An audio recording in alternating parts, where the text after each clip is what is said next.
Chers compatriotes, depuis plusieurs jours s'est instauré dans le pays un état de désordre endémique, de violence et de destruction dont les images et les échos sont glaçants de brutalité.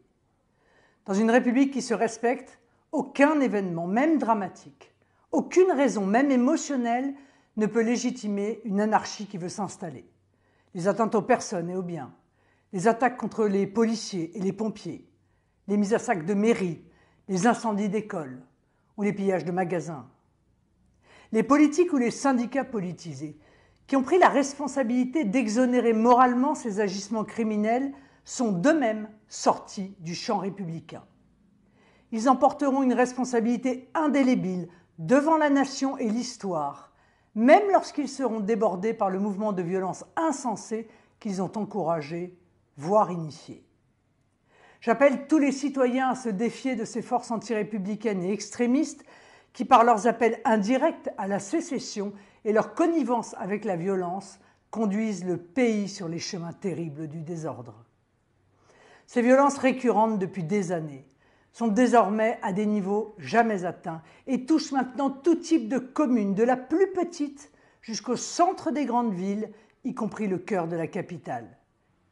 Ces événements épouvantables ramènent nos dirigeants à la réalité, que l'ivresse d'un pouvoir solitaire et de folles constructions idéologiques, notamment en matière d'immigration et de laxisme judiciaire, leur avaient fait perdre de vue. La prospérité d'un peuple, l'ordre et la paix civile, comme la cohésion sociale, ne relèvent pas d'une grâce immanente, mais pour toute nation d'une attention de tous les instants, d'un combat de tous les jours. Notre pays, lui, entre dans une période d'incertitude et d'inquiétude. Comme responsable de la première force d'opposition, j'entends m'en tenir à la ligne de conduite qui est la nôtre, de ne rien faire qui puisse empêcher ou entraver l'action des autorités légitimes qui ont en charge l'ordre public. J'apporte tout mon soutien à l'ensemble des forces de sécurité déployées pour faire cesser ces émeutes.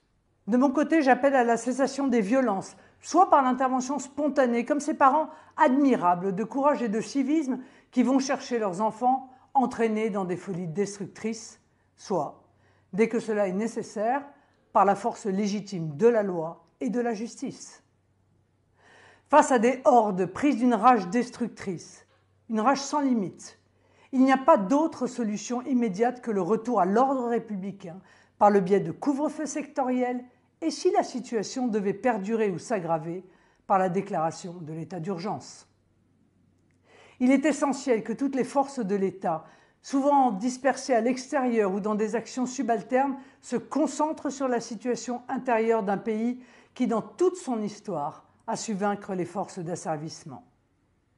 D'ores et déjà, comme responsable de la première force politique d'opposition, je demande au président de la République de recevoir sans plus attendre les formations représentées à l'Assemblée nationale pour révoquer la situation grave du pays et les initiatives que la République doit engager pour la sauvegarde de la liberté et de la sécurité publique.